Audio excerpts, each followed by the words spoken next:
નમસ્કાર, આપ જોઈ રહ્યા છો નિર્ભય ન્યૂઝ અને હું છું હંસિની અને મારી સાથે આજે વાત કરવા માટે જોડાઈ ગયા છે મારા સહયોગી રિદ્ધિ।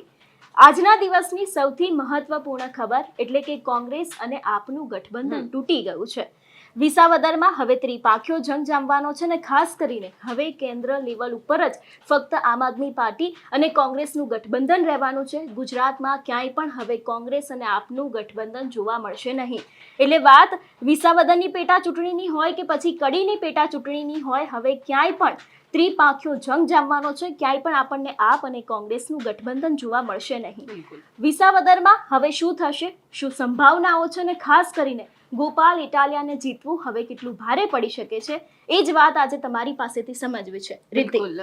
સૌથી પહેલા તો સવાલ એ છે કે અત્યાર સુધી આપણે એવું સાંભળતા હતા કે આમ આદમી પાર્ટી તરફથી એવું કહેવામાં આવતું હતું કે આપણને ખબર છે કે જે લોકસભાની ચૂંટણી 2024માં પૂરી થઈ, કોંગ્રેસ જે બનાસકાંઠાની એક સીટ લઈ ગયું, એટલે વાવના જે એમએલએ ગેનીબેન ઠાકોર હતા એમની સીટ ખાલી વધી, એટલે ક્યાંક અંદરો અંદર એવું નક્કી થયું, કારણ કે પહેલેથી 2022ની વિધાનસભાની ચૂંટણી ત્યાં ગઠબંધન ચાલતું આવતું હતું, એટલે ક્યાંક નક્કી એવું કરવામાં આવ્યું કે ચાલો કે વાવની પેટા ચૂંટણી છે એ કોંગ્રેસ લડશે તો પછી વિસાવદરની પણ છે, કારણ કે ત્યાં પણ રાજીનામું આપવામાં આવ્યું હતું, તો એ બેઠક છે ત્યાં આમ આદમી પાર્ટી લડશે।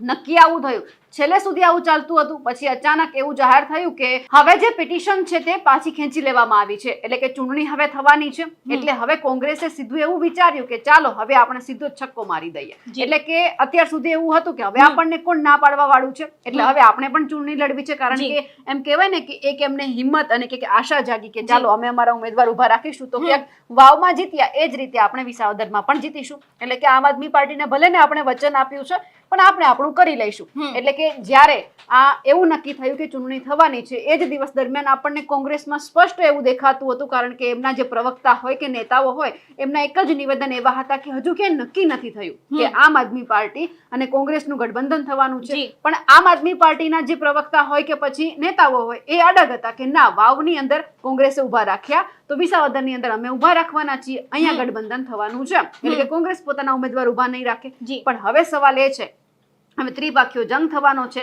આમ આદમી પાર્ટી, ભાજપ અને કોંગ્રેસ, જો હવે કોંગ્રેસ પોતાનો ઉમેદવાર અહીંયા ઉભો રાખશે તો ક્યાંક જે સીધું જ અમુક અંશે એવું કહી શકાય કે ભાજપને થોડો ઘણો ફાયદો થાય। કેમ?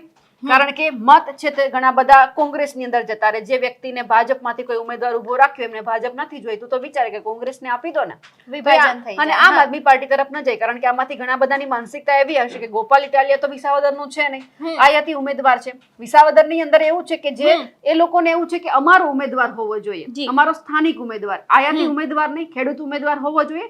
ગોપાલ ઇટાલિયા ખેડૂત ઉમેદવાર છે, ખેડૂત નેતા છે, પરંતુ તે ત્યાં વિસાવદરના નથી, ભલે એમણે ત્યાં ધામા નાખી દીધા છે, લોકો સાથે હળવા મળવાનો પ્રયત્ન થઈ રહ્યો છે, તેમ છતાં એ ત્યાંના તો ન જ કહેવાય, અમુક સમય એમને સુરત તો જવું જ પડે, એટલે લોકોને પણ એવું થાય કે આ આપણો નેતા નથી। ઇનકેસ કે અહીંયા જો કોંગ્રેસે પોતાનો ઉમેદવાર ઉભો રાખ્યો તો સંભાવના એવી છે કે થોડા ઘણા મત છે તે કોંગ્રેસમાં જાય, કારણ કે જ્યારે વિસાવદરની ચૂંટણી હતી ત્યારે આમ આદમી પાર્ટીમાં જે ભૂપત ભાયાણી ભાજપમાંથી આમ આદમી પાર્ટીમાં આવ્યા હતા તે જીત્યા હતા, અને કોંગ્રેસને લગભગ 15-20 હજાર જેટલા જ મત મળ્યા હતા, એટલે કોંગ્રેસે સૌથી પહેલા તો એ વિચારવા જેવું છે કે આપણે કયા ઉમેદવારને અહીંયા ઉભા રાખીશું, કારણ કે ગોપાલ ઇટાલિયા જાહેર થઈ ગયા છે, આમ આદમી પાર્ટીએ મોટા ઉપાડે પોતાના ઉમેદવાર ઘોષિત કરી દીધા, તો બીજી તરફ ભાજપમાં તો હજુ તો ઉમેદવાર ઘોષિત કરવામાં આવ્યા નથી, કોને ટિકિટ આપવામાં આવશે તેવી પણ કઈ વાત નથી, અને એ પહેલા જ એમના પ્રવક્તા એવું કહી રહ્યા છે કે કડી અને વિસાવદરમાં તો અમે જીતવાના છીએ, એમની પાસે તો ઉમેદવારના પણ હજુ ઠેકાણા નથી, ઉમેદવારની ટિકિટ આપે તો ક્યાંક અંદરો અંદર જે ઝઘડો થાય તેવું પણ સામે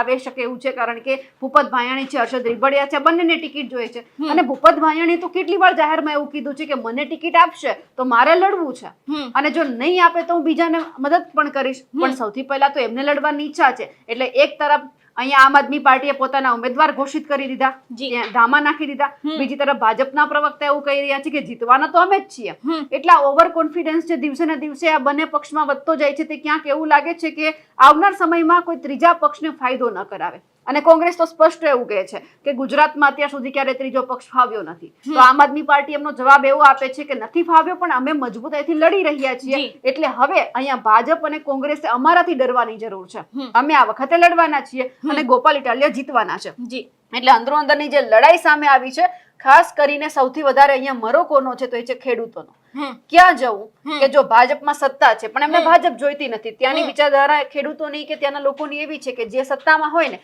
એમને ક્યારેય એમની ગાદી ના આપે, એટલે વિરુદ્ધ દિશામાં. કે ભાજપ હતું અત્યાર સુધી સત્તામાં હતું એટલે વિસાવદરની અંદર આપણે જોયું કે ત્યાં આમ આદમી પાર્ટી જીતી, ભાજપ ના આવી, બરાબર.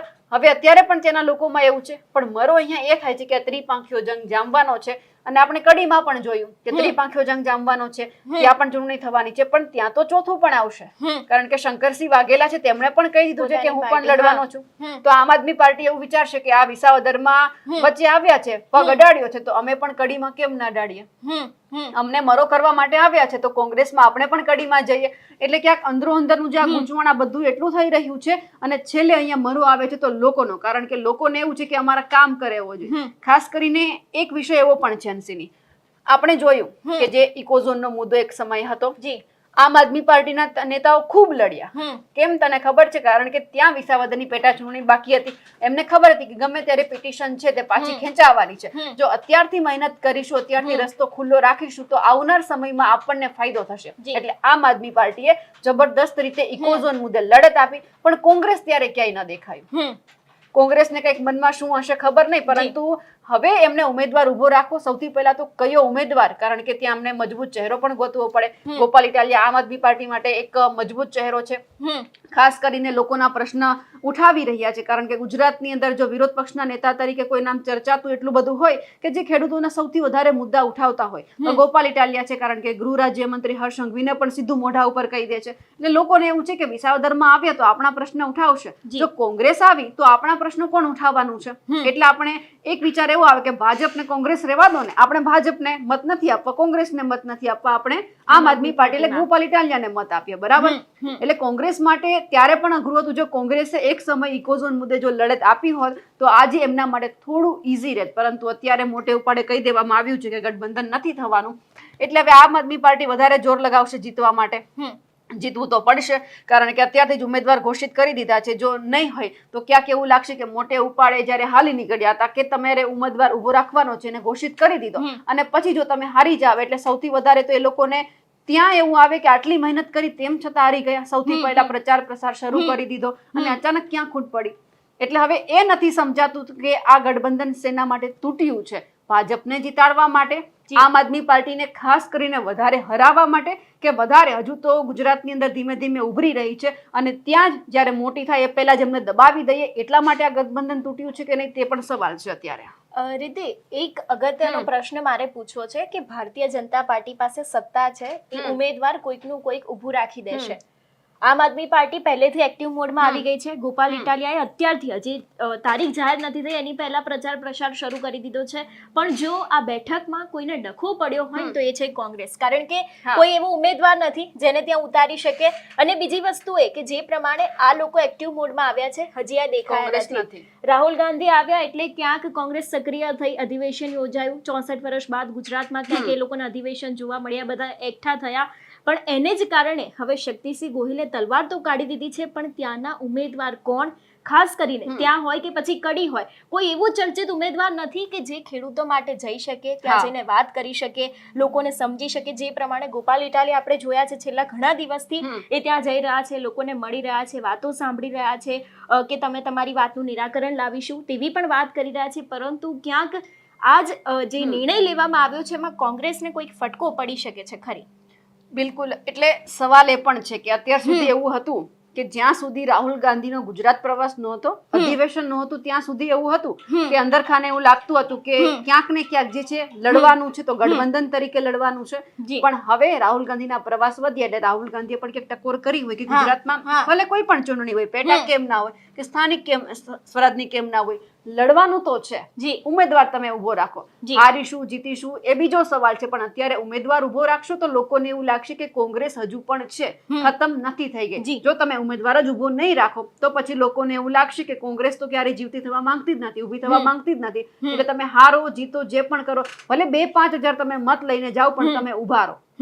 એ પછી ફટકો જેમને પડવો એમને પડે. ત્યાં કોંગ્રેસને પણ ખબર છે કે અહીંયા ફક્ત જો સૌથી વધારે મતદારો ખેડૂતો છે, ખેડૂતોને શું જોઈએ છે કે ખેડૂતોના પ્રશ્ન કોણ ઉઠાવે, ચર્ચિત ચહેરો કોણ, બોલવામાં તાકાતવર કોણ છે. કારણ કે આપણે જોયું છે કે મોટી મોટી બનાસો આંકવામાં કોઈ નેતા હોય તો ગોપાલ ઇટાલિયા જોરશોરથી બોલવા માટે જી, તૈયાર હા, હોય છે, હા. ખેડૂતોનો કોઈ પણ પ્રશ્ન કેમ જી. ના હોય બોલી નાખે છે. હવે કોંગ્રેસ પાસે એવો ચહેરો તો હોવો જોઈએ ને હમ. કે જે કોંગ્રેસના ખુદના પ્રશ્ન છે ખેડૂત સુધી પહેલા પહોંચાડી શકે કે અમે આવું તમારા માટે કરવા માંગીએ છીએ. કારણ કે ક્યાં જ શરૂઆત કરવામાં આવી છે જ નહીં કે અમે વિસાવદરમાં લડવા માંગીએ છીએ. ખાલી એટલું કહી દીધું કે ઉમેદવાર ઉભો રાખીશું. કોંગ્રેસને પણ એ જ કહેવાનું છે, ખાલી કહી દેવા માટે કે ઉમેદવાર ઉભો રાખીશું એમ ચૂંટણી નથી જીતાતી.